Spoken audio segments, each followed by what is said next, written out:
네, 그럼 준비되셨으면 준비되신 것 내용들 발표해 주시면 됩니다. 네, 알겠습니다. 안녕하세요. 저는 오늘 온보딩의 모든 것이라는 주제로 발표하게 된 엄지현이라고 합니다.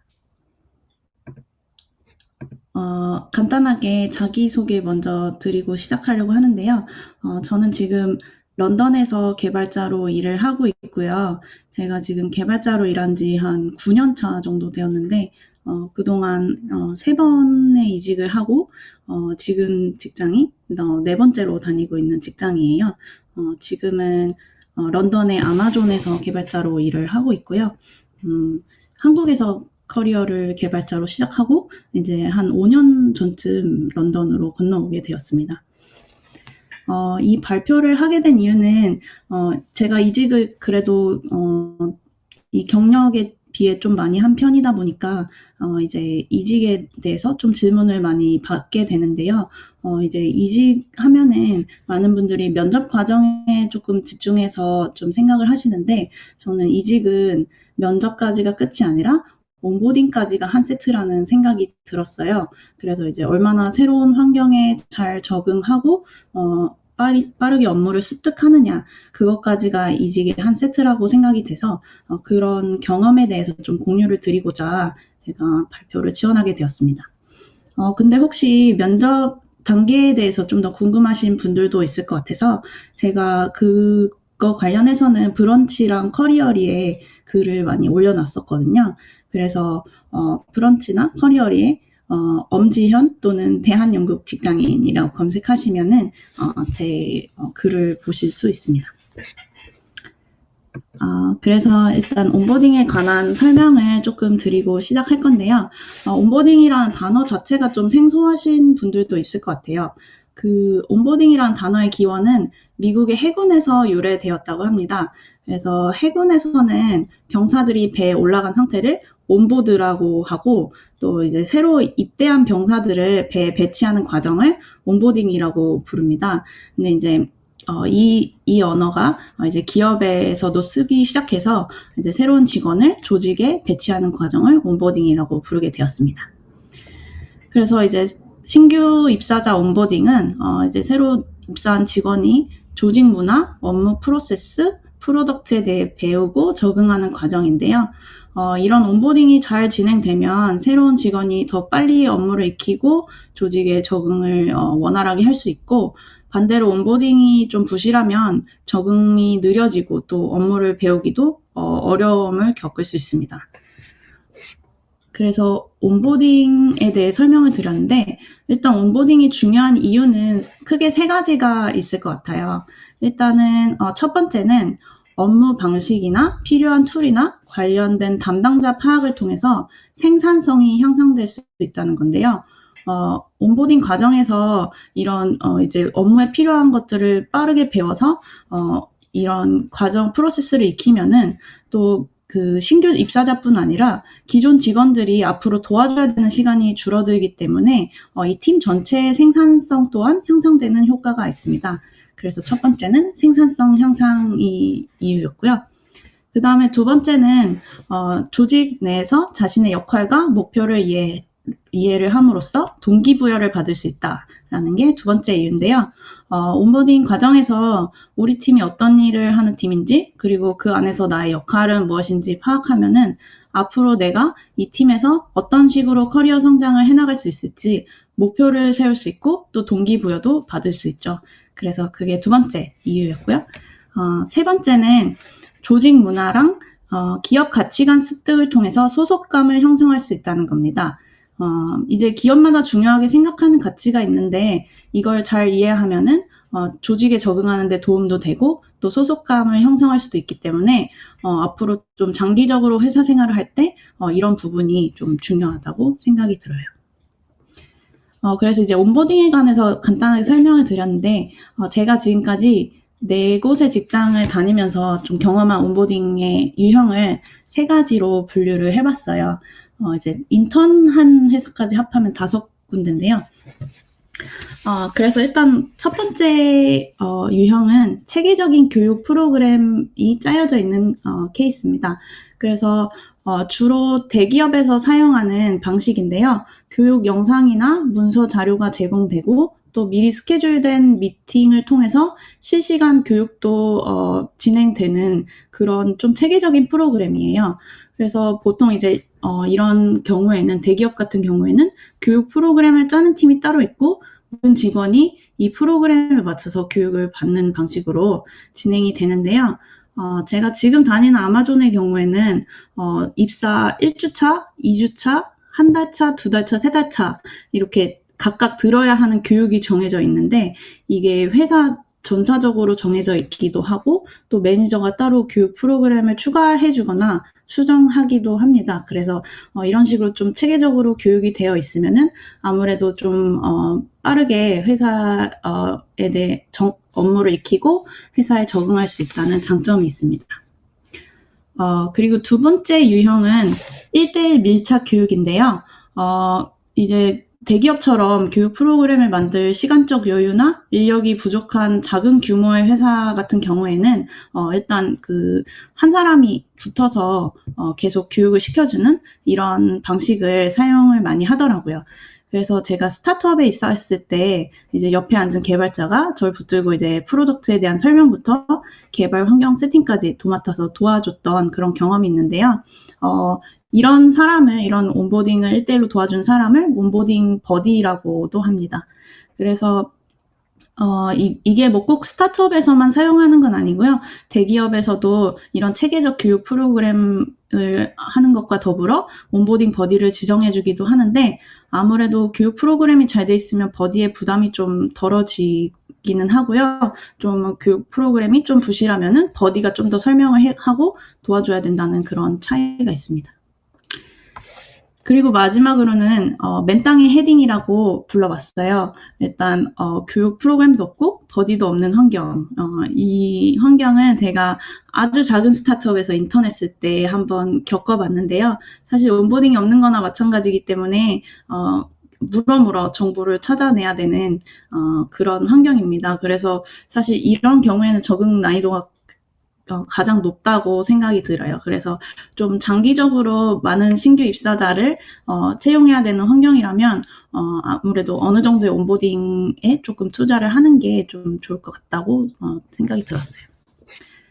그래서 제가 경험한 온보딩에 대해서 조금 설명을 드렸는데 반대로 제가 온보딩 프로그램을 설계한 경험이 있어서 그거에 대해서도 공유를 드리려고 해요. 제가 이전 회사에 다닐 때 이제 어떤 상황이 있었냐면 저희가 이제 그전에는 오프라인으로 다 모아서 온보딩을 하는 프로세스가 있었어요. 근데 이제 코로나가 시작되면서 어쩔 수 없이 온라인으로 다 진행이 됐고 그 과정에서 이제 몇 가지 조금 이제 새로운 온보딩 방식을 하다 보니까 몇 가지 좀 문제들이 생기기 시작하더라고요. 그래서 그런 부족한 점을 좀 보완하고자 제가 온보딩 프로그램을 설계하는 걸 맡았었고요. 세 가지 미션이 일단 크게 있었습니다. 첫 번째 미션은 효율적인 문서화였는데요. 일단 여기서 문서화에 관한 문제가 두 가지 있었는데 하나는 여기저기 문서는 많지만 정작 필요할 때 찾기 어렵다는 문제가 있었어요. 그래서 이제 신규 입사자 같은 경우에는 어디서 필요한 정보를 찾아야 될지 모르겠다. 이런 피드백을 좀 주는 분들이 많았는데 그래서 저희가 이제 흩어져 있는 문서를 한 곳에 모아서 위키를 작성하는 작업을 했습니다. 그래서 이제 신규 입사자한테는 이 위키 링크만 전달을 하고 그럼 거기서 이제 필요한 정보를 다 찾을 수 있게끔 그렇게 위키 작업을 했고요.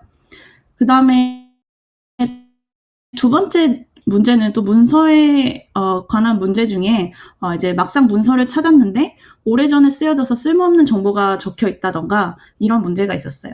그래서 사실 이게 일을 하면서 계속 문서를 업데이트하는 게 좀 쉬운 일은 아니기 때문에 이 문제를 어떻게 해결할까 생각을 해보다가 이 문서를 가장 많이 읽는 사람은 아무래도 신규 입사자다 보니까 이런 신규 입사자가 문서를 읽을 때 이건 좀 오래된 정보인데 이건 아니면 이 정보는 빠져 있는데 이런 게 있다면은 그 정보를 업데이트 하게끔 좀 권장을 했어요. 그래서 약간 신규 입사자의 가장 첫 번째 태스크가 이제 이 문서 업데이트하기 그런 느낌으로 이제 전달을 드렸고요. 그래서 이 두 가지를 통해서 효율적인 문서화를 하는 작업을 했습니다. 그 다음에 두 번째 미션은 효과적인 지식 공유였는데요. 아무래도 오프라인으로 하던 교육을 온라인으로 바꾸다 보니까 저희가 이제 지식 공유가 조금 원활하게 되지 않는다는 문제가 있었어요. 그리고 또 저희가 마이크로 서비스를 사용했는데 서비스가 꽤 많았는데 각 서비스별로 사용법이 다르고 또 누구한테 물어볼지도 모르겠다 이런 피드백이 있어서 서비스별로 교육 담당자를 지정하는 그런 작업을 했는데요. 이 교육 담당자를 온보딩 커미티, 온보딩 위원회라고 불렀습니다. 그래서 이제 이 온보딩 커미티가 서비스 아키텍처부터 코드 레벨까지 미팅을 통해서 교육을 하고요. 그리고 또 미팅을 통해서 미리 녹화를 하지 않고 미팅을 통해서 교육을 한 이유는 이제 각 서비스 담당자랑 신규 입사자랑 얼굴을 트는 시간을 가질 수 있게끔 또 이건 누구한테 물어봐야 될까? 그런 질문을 해결할 수 있게끔 이제 미팅을 잡는 거를 권장을 했어요. 그리고 마지막으로 해결하고자 했던 문제는 이제 다들 바빠 보이는데 누구에게 질문해야 하지? 이런 또 걱정이 많으시더라고요. 신규 입사자분들이. 그래서 이제 원활한 질의응답이 될 수 있게끔 그런 자유롭게 질문할 수 있는 공간을 만들고 싶었어요. 그래서 저희 회사에서는 슬랙을 사용했는데 거기에 온보딩 전용 슬랙 채널을 개설해서 자유롭게 온보딩 관련 질문을 하고 온보딩 커미티 라든지 아니면 누구든지 답변을 아는 사람이 있으면은 응답을 할 수 있게끔 공간을 마련했습니다. 그래서 이렇게 제가 온보딩 프로그램 설계한 것까지 얘기를 해봤는데요. 이제 마지막으로 이제 새로운 회사나 아니면 새로운 팀에 가시는 분들을 위해서 좀 빠르게 적응할 수 있는 6가지 팁을 한번 준비를 해봤어요. 첫 번째는 상사의 기대치를 파악하자인데요.